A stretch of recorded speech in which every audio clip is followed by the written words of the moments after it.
Hi all. Mid cap ഡോക്ടറിൻ്റെ post market pre മാർക്കറ്റിലേക്ക് എല്ലാവർക്കും സ്വാഗതം. അപ്പോൾ ഇന്ന് രാവിലെ മാർക്കറ്റ് ഓപ്പൺ ചെയ്തപ്പോൾ ഞാൻ കറക്റ്റായിട്ട് രാവിലെ നമ്മുടെ ഗ്രൂപ്പിൽ ഞാൻ വോയിസ് ഇട്ടായിരുന്നു അല്ലേ. ആ വോയിസ് എത്ര പേർക്ക് ഉപകാരപ്പെട്ടു എന്ന് നിങ്ങൾ ജസ്റ്റ് ഒന്ന് കമൻറ്റ് ചെയ്യണം കേട്ടോ.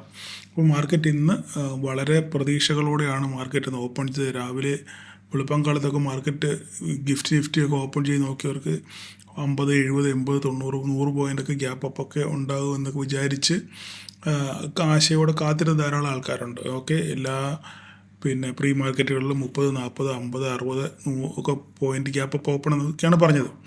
ഓക്കെ, അപ്പം ഞാൻ രാവിലെ മാർക്കറ്റ് ഓപ്പൺ ചെയ്ത് പ്രീ മാർക്കറ്റ് വോയിസ് ഇട്ടപ്പോൾ ഞാൻ പറഞ്ഞിരുന്നു മാർക്കറ്റ് ഫ്ലാറ്റാണ് മാർക്കറ്റ് ഓപ്പൺ ചെയ്തത്, അവിടുന്ന് മാർക്കറ്റ് മുകളോട്ട് തന്നെ പോകും എന്ന് ഞാൻ വളരെ ക്ലിയറായിട്ട് നമ്മുടെ മെസ്സേജിൽ പറഞ്ഞിരുന്നു അല്ലേ. ഒരു പക്ഷേ ഇവിടുന്ന് മാർക്കറ്റ് മുകളോട്ട് കയറാനാണ് സാധ്യത. അങ്ങനെ മുകളോട്ട് കയറുവാണെന്നുണ്ടെങ്കിൽ നമുക്ക് 25,645 എന്താണ് സംഭവിക്കുന്നത് നോക്കണം. അതിൻ്റെ മുകളിൽ സസ്റ്റെയിൻ ചെയ്യുവാണെങ്കിൽ മാത്രമേ ഫർദറായിട്ട് മാർക്കറ്റ് മുകളോട്ട് പോകത്തുള്ളൂ എന്ന് ഞാൻ പറഞ്ഞിരുന്നു. അപ്പം ആരെങ്കിലുമൊക്കെ CE ഹോൾഡ് ചെയ്തവർക്ക് രക്ഷപ്പെടാനുള്ളൊരവസരം, പക്ഷേ സെൻസെക്സിലൊന്നും ഹോൾഡ് ചെയ്തവർക്കൊന്നും ഒരു ഗതി പരഗതി ഉണ്ടായി കാണത്തില്ല. ബട്ട് നിഫ്റ്റിയിലൊക്കെ ഹോൾഡ് ചെയ്തവർക്ക് ഒരു പക്ഷേ രക്ഷപ്പെടാനുള്ളൊരവസരം അവർക്ക് ഉണ്ടായിരുന്നു. ഓക്കെ, അതിനുശേഷം അതിൻ്റെ മുകളിൽ എന്ത് ചെയ്തില്ല, സസ്റ്റെയിൻ ചെയ്തില്ല. മാർക്കറ്റ് തിരിച്ച് നേരെ താഴോട്ട് പോരും അല്ലേ. അപ്പം എൻട്രി ഇവിടെ ഉണ്ടായിരുന്നു. എൻട്രി എവിടെയാണ്? പി എൻട്രി ഇവിടെ വന്ന് മാർക്കറ്റ് റീടെസ്റ്റ് ചെയ്തു ഇല്ലേ. ഇപ്പോൾ ഇവനെ നമ്മളങ്ങോട്ട് മാറ്റി വെച്ച് കഴിഞ്ഞാൽ നോക്കിക്കേ, കറക്റ്റ് ഇവിടെ വന്ന് മാർക്കറ്റ് എന്ത് ചെയ്തു, റീടെസ്റ്റ് ചെയ്ത ശേഷം മാർക്കറ്റ് നേരെ താഴോട്ട് പോയി. അപ്പോഴും രണ്ടാമത് ഞാൻ വോയിസ് ഇട്ടു. നമുക്ക് പിന്നെ അടുത്ത ക്രൂഷ്യൽ സപ്പോർട്ട് എന്ന് പറഞ്ഞു കഴിഞ്ഞാൽ ഇന്നത്തെ ഓപ്പണിങ്, ഈ ഡോട്ടഡ് ലൈൻ ഇട്ടിട്ട് ഞാൻ പറഞ്ഞിരുന്നു ഈ ലൈനാണ് നമുക്ക് ഒരു സപ്പോർട്ടുള്ളത്. ഇത് പൊട്ടുവാണെന്നുണ്ടെങ്കിൽ അടുത്ത ഫർദറായിട്ട് മാർക്കറ്റ് ഈ 25,472 വരെ വരുമെന്നാണ് ഞാൻ പറഞ്ഞത് അല്ലേ. പക്ഷേ അവിടം വരെ വന്നില്ല മാർക്കറ്റ്. അതിന് ശേഷം നമുക്കിവിടെ എൻട്രി പോയിൻ്റ് ഉണ്ടായിരുന്നു. പലരും മെസ്സേജ് അയച്ചു പ്രോഫിറ്റ് ബുക്ക് ചെയ്യുന്നു. അപ്പം ഇവിടുന്ന് എൻട്രി എടുത്തവർക്ക് താഴോട്ട് ന്യായമായിട്ടുള്ള പ്രോഫിറ്റ് എവിടെയാണോ അവിടെ പ്രോഫിറ്റ് എടുത്തവർ പിന്മാറി. അപ്പോൾ ഞാനിവിടെ വന്നപ്പോൾ ഞാൻ ഓൾറെഡി മെസ്സേജ് ഇട്ടായിരുന്നു, നിങ്ങൾ ന്യായം കിട്ടിയവർ അതുകൊണ്ട് വീട്ടിൽ പോകണം എന്ന് ഞാൻ പറഞ്ഞിരുന്നു. എത്ര പേര് പാലിച്ചു എന്നൊന്നും എനിക്കറിയത്തില്ല. അതിനുശേഷം എന്താണ് സംഭവിച്ചത്, ഇവിടെ വന്നിട്ട് ലോ ക്രിയേറ്റ് ചെയ്തു ഇല്ലേ. ഈ ലോ ക്രിയേറ്റ് നമുക്കിവിടെ ഒന്നും അറിയത്തില്ല ഇവിടെ എന്താ സംഭവിക്കാൻ പോകുന്നത്. നമ്മുടെ സപ്പോർട്ട് എവിടെയാണ്, നമ്മളെപ്പോഴും ശ്രദ്ധിക്കണം. നമ്മുടെ സപ്പോർട്ട് എവിടെയാണ്? നമ്മുടെ സപ്പോർട്ട് 25,472. നമ്മുടെ പ്രതീക്ഷ മുഴുവൻ 472 വരെ വരുന്നു. പക്ഷേ മാർക്കറ്റ് അവിടെ വരെ വന്നില്ല. അതിന് മുകളിലായിട്ടൊരു ലോ ക്രിയേറ്റ് ചെയ്തു. അവിടെ തിരിച്ച് മാർക്കറ്റ് ബൗൺസ് ചെയ്തു ഇല്ലേ. ബൗൺസ് ചെയ്തപ്പോൾ എന്താ സംഭവിക്കുന്നത്, നമുക്കൊരു ലോ കിട്ടി ഇവിടെ ഇല്ലേ, ഒരു പോയിൻ്റ് നമുക്കിവിടെ കിട്ടി. അതിനുശേഷം മാർക്കറ്റ് ബൗൺസ് ചെയ്തപ്പോൾ നമുക്കിവിടെ എൻട്രി ഇല്ല, കാരണം നമുക്ക് അറിയത്തില്ല എന്താ സംഭവിക്കാൻ പോകുന്നത്. അതിനുശേഷം വീണ്ടും മുകളിലോട്ട് പോയി, വീണ്ടും അതേ പോയിൻ്റ് തന്നെ എന്ത് ചെയ്തു, ഒരു ലോ ക്രിയേറ്റ് ചെയ്തു ഇല്ലേ. അപ്പോൾ നമുക്ക് കാര്യം മനസ്സിലായി, മാർക്കറ്റ് ഇവിടെ വന്നു സപ്പോർട്ട് എടുത്ത് നേരെ തിരിച്ചു വരും, പക്ഷേ കയറി പോകാനുള്ള സാധ്യത ഉണ്ട്. അപ്പോഴാണ് ഞാൻ ഈ ഒരു സംഭവം വരച്ച് അവിടെ ഇട്ടിരുന്നത്. നമുക്ക് തിരിച്ച് ഇവിടെ വന്ന് സപ്പോർട്ട് എടുത്തപ്പം ഒന്നുകിൽ ടാർഗറ്റ് ഫസ്റ്റ് ഈ ഹൈ, നെക്സ്റ്റ് ഹൈ, ഈ ഓപ്പണിങ്, ഈ രണ്ട് കാര്യമാണ് ഞാൻ പറഞ്ഞത്. ഇതിൻ്റെ മുകളിലോട്ട് പോയെങ്കിൽ മാത്രമേ പിന്നെ നമുക്ക് ഇവിടുന്ന് ഒരു അപ്സൈഡ് പോകാൻ പറ്റത്തുള്ളൂ. അല്ലെങ്കിൽ 15 മിനിറ്റ് സസ്റ്റെയിൻ ചെയ്യണമെന്നൊക്കെ ഞാൻ പറഞ്ഞിരുന്നു. വോയിസ് കേട്ടവർക്ക് അറിയാം കറക്റ്റായിട്ട്. അതുപോലെ തന്നെ സംഭവിച്ചു. മാർക്കറ്റ് ഇവിടെ സപ്പോർട്ട് എടുത്ത് നേരെ തിരിച്ച് ഇതും ബ്രേക്ക് ചെയ്ത് നമ്മുടെ ഈ ഓപ്പണിംഗ് വരെ മാർക്കറ്റ് പോയി. അതിനുശേഷം വീണ്ടും ഫർദറായിട്ട് മാർക്കറ്റ് താഴോട്ട് പോയി. ഇവിടെയൊക്കെ സെൻസെക്സിൻ്റെ ഹങ്കാമയാണ് ഇവിടെ കാണുന്നത്. ഇവിടെ നിന്ന് നമുക്ക് ട്രേഡ് എടുക്കാൻ വളരെ ബുദ്ധിമുട്ടാണ് ട്രേഡ് എടുക്കാൻ. ഇവിടെ ഒരു ഓപ്പർച്യൂണിറ്റി ഉണ്ട്, പക്ഷേ എത്ര പേര് എടുത്തെന്നുള്ള കാര്യം കണ്ടറിയണം. അതൊന്നും ഞാൻ വാദം പറയാൻ വേണ്ടി ഞാൻ പറയുന്നില്ല. പക്ഷേ നമുക്കിവിടെ ഓപ്പർച്യൂണിറ്റി ഇതായിരുന്നു ഒരു ബെസ്റ്റ് ഓപ്പർച്യൂണിറ്റി. പിന്നെ രണ്ടാമത്തെ ഓപ്പർച്യൂണിറ്റി ഇതുമായിരുന്നു. ഈ രണ്ട് ഓപ്പർച്യൂണിറ്റിയാണ് നമുക്ക് ഉണ്ടായിരുന്നത്. ഓക്കെ, അപ്പം നിങ്ങൾ കമൻറ്റ് ചെയ്യുക, നിങ്ങൾ പ്രോഫിറ്റ് ബുക്ക് ചെയ്തോ, കയ്യിൽ നിന്ന് കാശ് പോയോ എന്നൊക്കെ നിങ്ങൾ ഞാൻ ഡിലീറ്റ് കളഞ്ഞേക്കാം എന്ന് കമൻറ്റ് ചെയ്യുക. അപ്പം നമുക്ക് ഇനി ഇവിടെ ആക്ട് ചെയ്തേക്കുന്ന മാർക്കറ്റ്, നമ്മൾ ഈ മാർക്ക് ചെയ്തേക്കുന്ന ഇതേ പോയിന്റ് തന്നെയാണ് മാർക്കറ്റ് ഇപ്പം ക്ലോസ് ചെയ്തേക്കുന്നത്. അപ്പോൾ ഇനിയിപ്പം ഇത് നമുക്ക് വേണ്ട, ഇനി വേണ്ട, അതിൻ്റെ ആവശ്യമില്ല. നമുക്ക് ഇത് ഒരു ക്രൂഷ്യൽ സപ്പോർട്ടായിട്ട് ഇനി ആക്ട് ചെയ്യാനുള്ള സാധ്യത, ഒരു റെസിസ്റ്റൻസായിട്ട് ആക്ട് ചെയ്യാനുള്ള സാധ്യത കൂടുതലാണ് ഈ ഒരു പോയിന്റ്. ഓക്കെ, അപ്പോൾ ഈ ഒരു പോയിന്റ് അങ്ങനെ തന്നെ നിൽക്കട്ടെ. അപ്പോൾ നാളെ ഇനി എന്ത് സംഭവിക്കുന്നത്, നമുക്കിനിയിപ്പോൾ നാളെ മാർക്കറ്റ് ഈ 25,472 ഈ ഒരു പോയിൻ്റാണ് നമുക്കിനിയും ഒരു വലിയ സപ്പോർട്ടായിട്ട് ആക്ട് ചെയ്യാൻ പോകുന്നത്.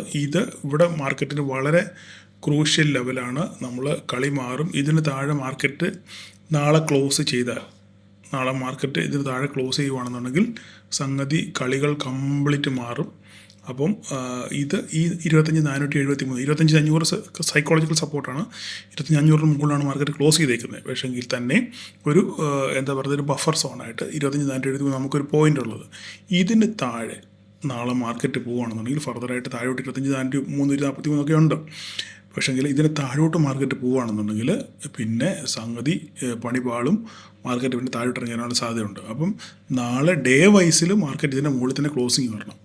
25,473 മുകളിൽ തന്നെ ക്ലോസിങ് വരണം. അല്ലെങ്കിൽ 25,500 സൈക്കോളജിക്കൽ സപ്പോർട്ട് റെസിസ്റ്റൻസിൽ അതിൻ്റെ മുകളിൽ ക്ലോസിങ് വരണം. അതിൻ്റെ മുകളിൽ ക്ലോസിങ് കിട്ടിയാൽ മാത്രമേ നമുക്ക് മുകളിലോട്ടൊരു അപ്സൈഡ് പ്രതീക്ഷിക്കാൻ പറ്റത്തുള്ളൂ. അപ്പം നാളത്തെ ദിവസം, പ്രത്യേകിച്ച് നാളെ വീക്കെൻഡാണ്, അപ്പം നാളത്തെ ദിവസം വളരെ നിർണായകമാണ്. എന്താണ് മാർക്കറ്റ് സംഭവിക്കാൻ പോകുന്നത് എന്ന് നമുക്ക് ആക്ച്വലി ഇന്ന് ഗ്ലോബൽ മാർക്കറ്റ് പ്രത്യേകിച്ച് വലിയ പ്രശ്നങ്ങളൊന്നുമില്ല.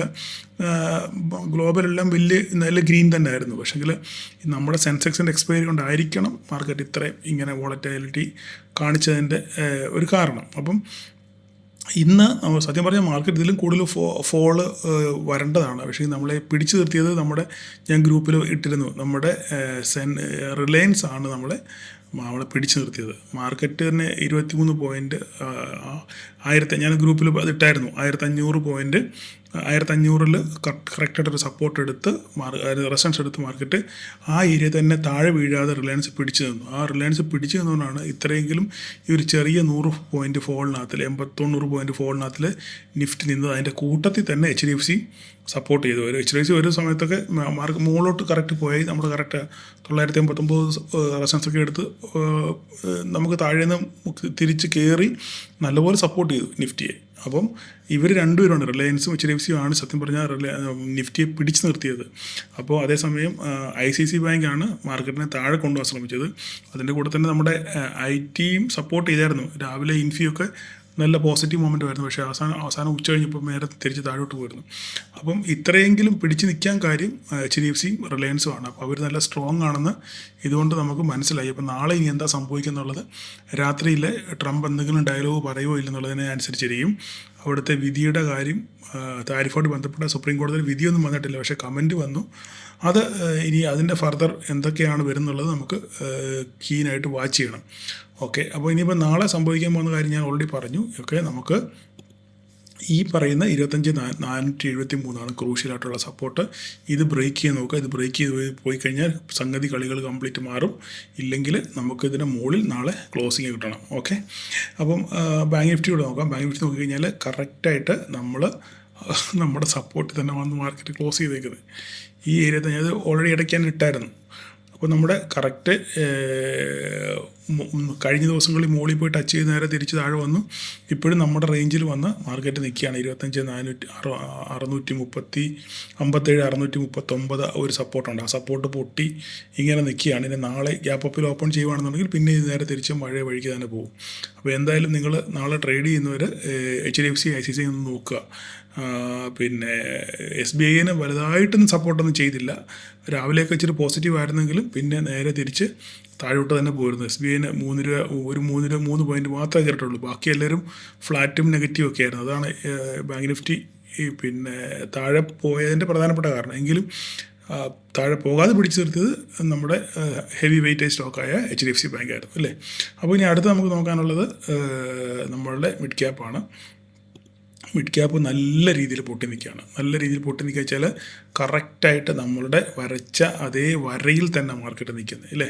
അപ്പോൾ ഇവിടെ ഇച്ചിരി നമ്മുടെ ഇതിൻ്റെ കാര്യം നോക്കിക്കഴിഞ്ഞാൽ സംഭവം വെച്ചാൽ നോക്കിക്കേ, ഇന്നലെ ഞാൻ പറഞ്ഞു BSE, ഡിക്സൺ, പിന്നെ HDFC, AMC ഒക്കെ നല്ലപോലെ രാവിലെ താഴെ പോയായിരുന്നു. കോഫർ എല്ലാം മിക്കുക നോക്കിക്കേ, എല്ലാ ആദ്യത്തെ 10 സ്റ്റോക്കുകൾ ഓൾമോസ്റ്റ് ഹീറോ മോട്ടോകോപ്പ് ഒഴിച്ച് ബാക്കി എല്ലാവരും നെഗറ്റീവിലാണ്. ഓക്കെ, അപ്പം ഇവരെല്ലാവരും ഒന്നിച്ച് പണിതുകൊണ്ടാണ് മിഡ് ക്യാപ്പ് ഇത്രയും താഴെ പോകാൻ കാര്യം. ഓക്കെ, പക്ഷേ കൃത്യമായ ഒരു സപ്പോർട്ട് ലെവലിലാണ് മിഡ് ക്യാപ്പ് ഇവിടെ നിൽക്കുന്നത്. ഇതിനകത്തിൽ ഇപ്പം നമ്മൾ അതിൽ കുറേ വരകൾ കിടക്കും. ഞാനൊന്ന് നോക്കിക്കോട്ടെ എന്തൊക്കെയാണ് ആ വര. ചുമ്മാ നമ്മൾ ടെമ്പററി വരച്ച വരകളാണോ എന്ന് നോക്കണം.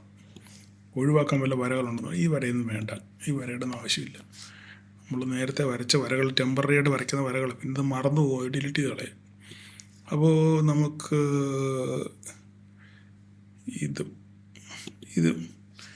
വേണ്ട, അതിൻ്റെ ആവശ്യമില്ല. നമുക്ക് ഇവനെ ഒന്ന് അഡ്ജസ്റ്റ് ചെയ്യണം. ഈ വരയൊന്ന് അഡ്ജസ്റ്റ് ചെയ്താലേ ശരിയാകത്തുള്ളൂ. നമുക്ക് ദാ ഇങ്ങനെ നിൽക്കട്ടെ, ഈ ഒരു വര വേണം. ഓക്കെ, അത്ര മതി. അപ്പോൾ നാളെ ഇനി